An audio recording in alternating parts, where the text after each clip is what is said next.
parce qu'on ne tiendra pas et qu'aujourd'hui, vous n'avez plus tellement de réserves de productivité dans les sociétés américaines. Alors, on va repartir un tout petit peu sur le Japon, parce que je vous ai dit c'est le cas extrême. Le Japon aujourd'hui a un QE qui est du même ordre que les États-Unis. Je vous rappelle que leur économie est seulement d'un tiers du PIB américain, et que donc à force d'imprimer des billets qui valent déjà plus grand-chose, vous allez vous retrouver avec un problème majeur. Parce que le QE a cette désagréable conséquence aussi de faire disparaître la valeur de la monnaie. Et là, on risque d'avoir, pour le coup, un assez gros souci qui va être que le jour où les gens vont s'apercevoir que le yen ne vaut rien, ça risque d'être assez désagréable pour le reste du monde. Je vous rappelle que c'est quand même la 3e économie mondiale. D'accord ? Et qu'aujourd'hui, ils ne peuvent pas s'en tirer en rajoutant des QE. On le voit, on l'a vu sur la balance commerciale. Vous aviez ici la balance commerciale japonaise, où je vous rappelle tout de même que M. Abe nous avait dit que la baisse du yen allait relancer les choses au Japon. Ben non, ça ne les relance pas. Non seulement ça ne les relance pas, mais en plus, c'est de pire en pire. Alors, il nous a dit autre chose aussi. Il nous a dit qu'il visait 2% d'inflation. Alors là, vous regarderez, vous avez ici un graphique qui est assez clair. Voilà, ça c'est le yen et le CPI au Japon. Et là, vous vous apercevez de quoi? C'est que dans la période 2000-2004 ou dans la période 2005-2009, vous avez eu des pics de déflation, avec un yen qui était à 130 ou à 120. On est à 102. D'accord, donc c'est 2% d'inflation. Je pense que malheureusement pour lui, il va s'asseoir dessus. Et malheureusement pour nous aussi. Donc on voit que c'est une politique qui ne marche pas fondamentalement, qui ne fait qu'une seule chose, c'est gagner du temps et refléter les actifs financiers. C'est tout. Mais ne vous attendez pas à une solution miracle. Le QE n'est pas une solution. C'est une arme de destruction massive.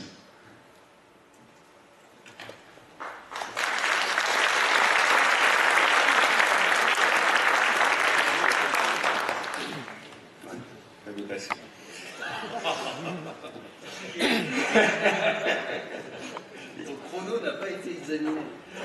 Alors, ce qu'on va faire, c'est qu'on va aller au bout de chacune des présentations et ensuite on va faire quelques questions-réponses. Avec plaisir. Olivier Berruyer, à ton tour, thème Ukraine, c'est le tien. 12 minutes. Oui, un petit mot sur l'Ukraine, vu les conséquences actuelles et évidemment les élections ce week-end. Bon, quelques minutes, on va avoir du mal à faire tout le tour de ce dossier. On va essayer de mettre en valeur quelques informations assez peu diffusées et voir les conséquences que ça pourra avoir sur les marchés. Dimanche, élection présidentielle en Ukraine. Intéressant de regarder ce qui s'est passé en 2010 pour montrer les particularités de ce pays. Ici, vous avez le résultat des deux candidats dans l'ensemble des cantons du pays. Vous voyez que le président qui avait été élu en 2010 a été élu par l'Est du pays, en bleu, avec des pointes dans certaines régions à 95% des voix. Vous voyez que son opposante dans l'Ouest fait des pointes, elle aussi, à 95% des voix. Donc on se rend compte qu'il y a quand même un éclatement très important de ce pays, qui se compose en fait de plusieurs Ukraines. Vous avez à l'Est des zones qui parlent russe, et à l'Est de l'Est, en rose, les zones qui contiennent vraiment beaucoup de Russes, 40 à 50%. Le reste du pays, en jaune et bleu, parle ukrainien, et en bleu figure une partie importante du pays, qui est une partie qui historiquement a été autrichienne et polonaise, et qui est le berceau du nationalisme ukrainien, la Crimée en rouge tout en bas, où pour information, il n'y avait que 25% d'Ukrainiens contre 60% de Russes, ce qui est intéressant pour la suite des événements. Une petite courbe sur le PIB par habitant de l'Ukraine depuis 1990. Vous voyez une chute évidemment très importante avec la disparition de l'URSS. Ils sont toujours à 20% de moins que le niveau de 1990 de l'URSS. Ce pays a énormément du mal à redresser la tête, contrairement à ses voisins. Donc on arrive dans cette situation où vous voyez le revenu par habitant en Ukraine, au milieu des courbes en bleu foncé, un peu moins de 4 000 $ par an. Vous voyez, c'est la moitié de la Roumanie, c'est le tiers de la Russie, c'est un tiers de moins que l'Irak, la Namibie, c'est 30% de moins que la Chine. Et le salaire minimal ukrainien, c'est 30% de moins que le salaire minimal chinois.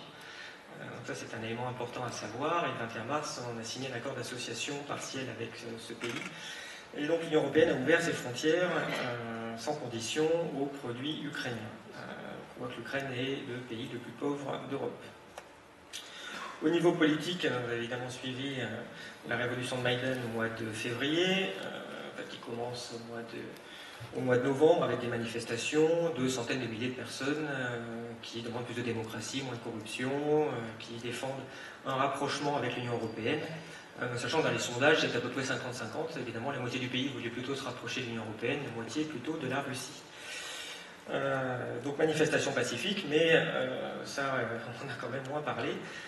Manifestation rapidement noyautée par des milliers de miliciens d'extrême droite qui ont servi en termes de milices d'autodéfense, mais évidemment ont combattu fortement les forces de police, parmi les centaines d'images de ce type-là. Donc il y a eu quand même des confrontations assez violentes qui culminent le 18, 19, 20 février, où là pour le coup vous avez des échanges armés entre les deux. On a beaucoup parlé des 80 morts, en effet, manifestants de ce jour-là. Il faut savoir que le bilan de cette révolution, qui a été fait il y a 15 jours par le nouveau pouvoir, est de 1200 policiers blessés, 200 policiers blessés par balle, 17 policiers tués. Ce qui peut donc s'appeler un coup d'État, évidemment armé, pour remplacer le président qui était tout à fait légitimement élu. Mais tout n'était pas rose évidemment précédemment en Ukraine, mais c'était une démocratie classée au niveau turc ou au niveau mexicain. Donc c'était pas non plus la barbarie. Les élections devaient avoir lieu l'année prochaine pour remplacer le président, mais qui était donné largement en tête dans les sondages avec presque 40% des voix au premier tour. Donc nouveau gouvernement. Le nouveau gouvernement depuis fin février se compose de deux partis. Le parti Patrie, de Tymoshenko, que vous avez sans doute déjà vu, c'est celle qui était dans un fauteuil roulant et qui va beaucoup mieux aujourd'hui, qui est candidate à la présidentielle. Vous voyez sur cette photo donc l'actuel Premier ministre et au milieu le président de ce parti Patrie, qui signe en 2012, cette photo est de 2012, un accord politique avec le monsieur à droite, qui est le leader du parti Svoboda. Et donc ces deux partis, aujourd'hui, ont 70% des ministres du gouvernement d'Ukraine. Le parti Svoboda a été créé en 1991 sous le doux nom de Parti national social ukrainien. Se revendique tout à fait de l'idéologie néo-nazie. On peut parler de quelques députés hauts en couleur de ce mouvement. Un a créé le centre d'études politiques à Joseph Goebbels. Un appelle à qualifier l'Holocauste de la période de lumière dans l'histoire. Qu'est-ce que je peux dire? Vous en avez un qui, dans les troubles actuels, demande à ce qu'on évacue les villes de l'Est et qu'on envoie l'armée bombarder pour bombarder les séparatistes. Vous avez une autre députée qui appelle au meurtre des russophones qui sont pour elle des dégénérés parce qu'ils ne parlent pas ukrainien. C'est des députés de la Rada, du Parlement ukrainien. Le leader dont on a parlé ici a été qualifié par le Centre Simon Wiesenthal en 2012 d'un des 10 plus grands antisémites de la planète, en bonne compagnie. Pour ses déclarations, il demandait de purger l'Ukraine de 400 000 juifs et autres minorités.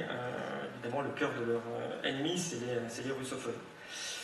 Le Congrès juif mondial en 2012 a qualifié Svoboda de parti néo-nazi, comme vous le voyez, et 25% des députés israéliens ont écrit en 2012 au Parlement européen pour alerter contre ce parti néo-nazi en demandant qu'évidemment aucune association ne soit faite avec lui. Et pour finir, aussi en 2012, l'ancienne vice-première ministre israélienne a appelé ce parti également néo-nazi et dénoncé les accords qu'il passait avec le parti Patrie qui respectabilisait ce parti. Un député de Svoboda a participé il y a moins d'1 an à une joyeuse cérémonie de réanimation de la FNSS, comme vous le voyez, avec bénédiction à l'église et toutes les autorités civiles qui y participaient. Ici, 2 autres députés de Svoboda qui brandissent de façon assez rigolote les chiffres 14 et 88, qui sont des chiffres de reconnaissance de néo-nazis, 88 signifiant HH, donc Heil Hitler. Donc voilà à peu près ce qu'est le parti Svoboda. Donc le deuxième parti, Patrie, donc vous voyez ici le Premier ministre, qui est un ami intime d'Oleg Tyanibok, le leader de Svoboda, qui a donc passé un accord politique avec ce parti nazi.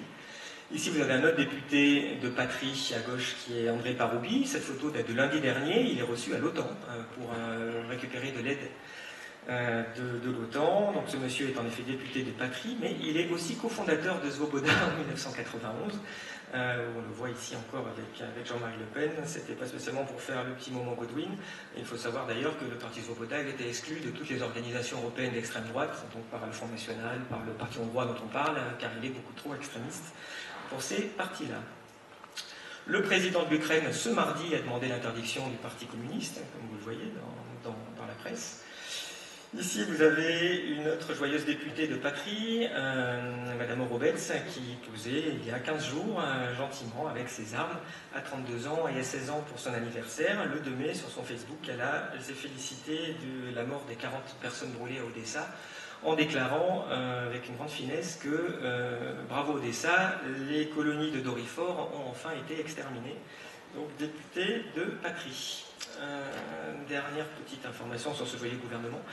Fin avril, il a présenté à l'OSCE des preuves photographiques de l'implication de la Russie dans les événements à l'est de l'Ukraine.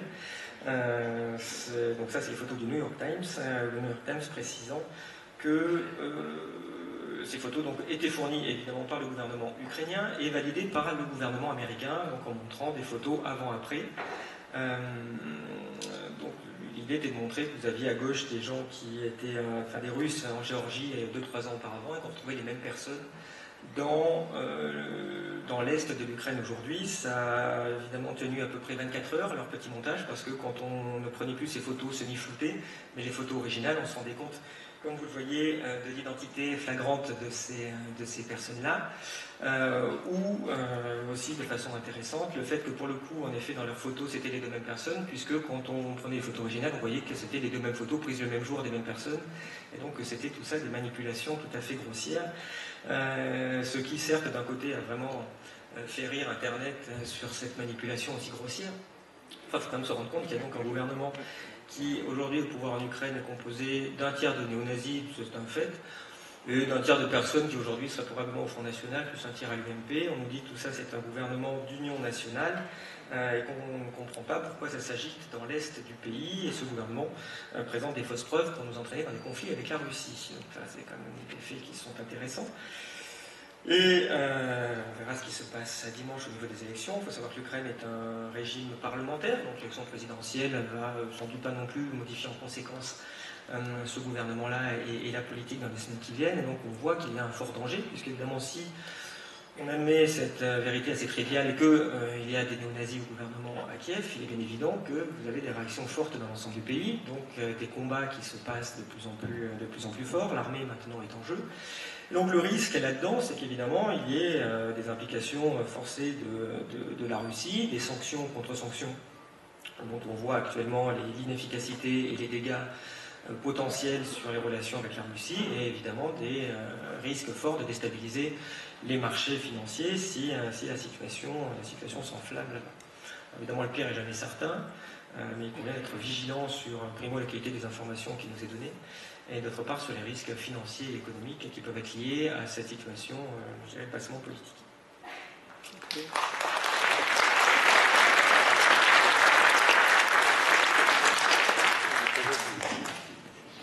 Bravo pour le timing, magnifique. On va maintenant passer à notre 4e intervenant, donc Philippe Béchade, qui travaille pour la Chronique Agora, qui est un de nos partenaires aujourd'hui pour la conférence. Philippe qui écrit des papiers, on devra avoir le temps pour que tu puisses nous faire une petite lecture. J'ai vu que tu prenais le contrôle, donc tu as Philippe. Voilà. Tu as 12 minutes. Je pense que certains me connaissent par mes chroniques quotidiennes sur Agora. Bon, désormais, ça s'appelle la bourse au quotidien, mais c'est quand même un petit peu la même équipe et le même esprit. Bon, ça, c'est un petit dessin humoristique que j'ai glané avant-hier. Alors, il manque quelque chose sur la muraille, à mon avis. C'est un coulis chinois en train de déverser les dollars dans une poubelle. Parce que vous l'avez bien compris, l'accord gazier se fera par échange de biens, de services, hors dollars. Alors ce sont donc 400 000 milliards de dollars d'échange d'énergie sur 30 ans, ce qui est une notion toute relative, puisque en fait les transactions ne se feront pas en dollars. Alors les Américains, eux, essayent d'isoler la Russie.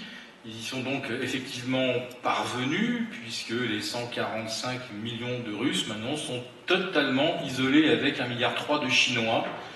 Donc très très belle manœuvre diplomatique américaine, un grand succès.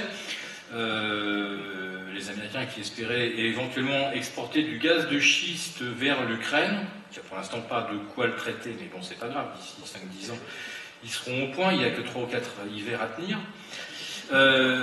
Mais l'accord gazier avec la Chine ne me surprend pas parce que les Chinois sont confrontés à un autre problème, lui qui est la pollution. De 2005 à 2010, ils ouvraient pratiquement une centrale au charbon par semaine et ils ont tellement enfumé leur ciel qu'aujourd'hui ils ne savent même pas qu'il y a une grande ours, une voie lactée. Donc le gaz c'est quand même un petit peu moins polluant. Il fallait